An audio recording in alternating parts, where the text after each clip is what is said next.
Maintenant, la régression linéaire, ce qu'on cherche à faire, nous avons un nuage de points et on cherche à déterminer la droite qui suit donc les points. On suppose que les données sont bruitées, c'est-à-dire que où le phénomène me donne des données qui ne suivent pas forcément une droite, donc génère une certaine incertitude, ou alors que la mesure, c'est au cours de la mesure que j'ai des erreurs qui apparaissent, et je considère que, que les données suivent une droite. Et là, le fait de dire qu'ils suivent une droite, ça veut dire que c'est un modèle paramétrique. Je définis le modèle une fois les paramètres déterminés. C'est-à-dire j'obtiens une estimation du modèle à partir des paramètres.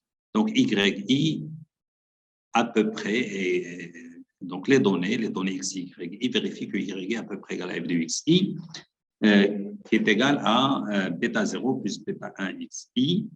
Donc, ils suivent une droite. Mais quelle droite choisir, la droite rouge ou la droite verte? Et lorsqu'on considère, donc on considère qu'il y a une relation linéaire entre les variables, ici, dans l'exemple que vous voyez ici, mais bien sûr, on aurait pu choisir dans le bêta 0 plus bêta 1 XI plus bêta 2 XI au carré. Et dans ce cas, la linéarité ne concerne que les paramètres et non pas les données, mais là, on considère que c'est linéaire et on cherche à déterminer les paramètres. On cherche à déterminer les paramètres qui maximisent la probabilité que les données que nous avons entre les mains sont générées par ce modèle. Donc, comme j'ai dit, la linéarité dans cette régression linéaire,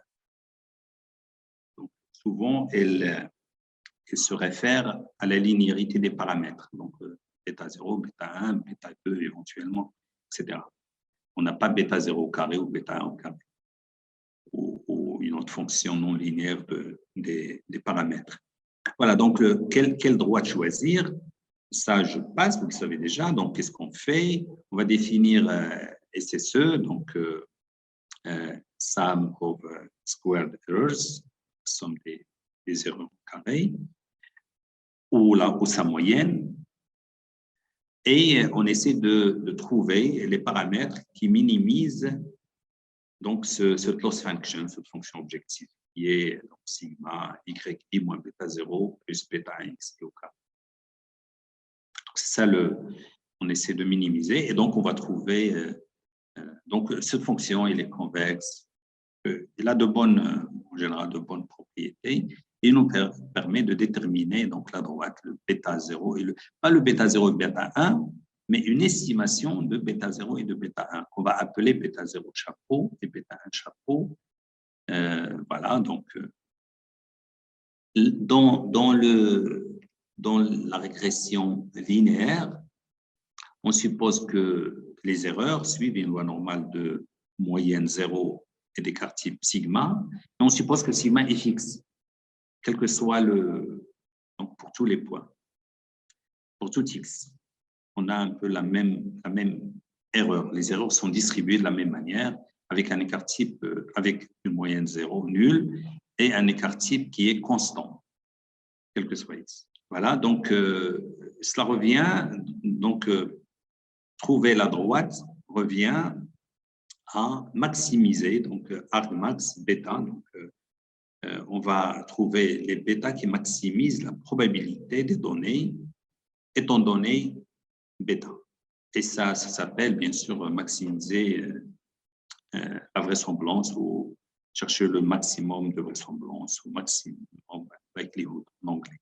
La régression linéaire représente un certain nombre de problèmes, en particulier donc l'erreur elle a une moyenne nulle, donc on a supposé que l'erreur possède une moyenne nulle, et puis elle est constante, la variance ou l'écart type est donc la variance est constante ou l'écart type est constant, quel que soit x. Et puis nous avons souvent un problème de surapprentissage ou de overfitting. C'est-à-dire que puisqu'on utilise seulement les données qu'on a entre les mains, donc on n'utilise pas des connaissances. Ce problème, en général, on sait le résoudre en régularisant, en ajoutant un terme à la loss function, en particulier en ajoutant, par exemple, le fait que la norme multipliée par un coefficient, la norme des paramètres ne doit pas dépasser, on doit la minimiser aussi. Donc, comme ça, on évite le surapprentissage et donc on régularise un petit peu les paramètres. Mais il y a aussi un problème d'interfitting puisqu'on choisit une droite, souvent, où les paramètres ne peuvent pas être un peu complexes. Donc, on prend des paramètres simples et un modèle avec des paramètres linéaires. Et puis, c'est sensible si on a un point très loin ici, par exemple, un point très loin de la droite, alors que les autres points donc, définissent une droite, mais si je mets un point ici, donc un peu loin, il va beaucoup impacter donc, la droite, la pente de la droite. Si je mets par exemple un point, même si les autres ils sont là, donc il va beaucoup impacter puisqu'on essaie de minimiser cette distance. On essaie de minimiser la distance à la droite. Comme ce point est loin, donc sa contribution, l'erreur qu'il commet, donc elle est très grande. Donc il va faire en sorte que la droite va s'incliner. Et puis, donc j'ai pas mis les formules, mais le bêta chapeau, le bêta 0 chapeau et le bêta 1 chapeau, donc ils dépendent beaucoup un peu de la valeur moyenne des Y. Donc la valeur moyenne des Y, ce qui cache certaines informations qu'on aurait pu avoir sur la variable dépendante.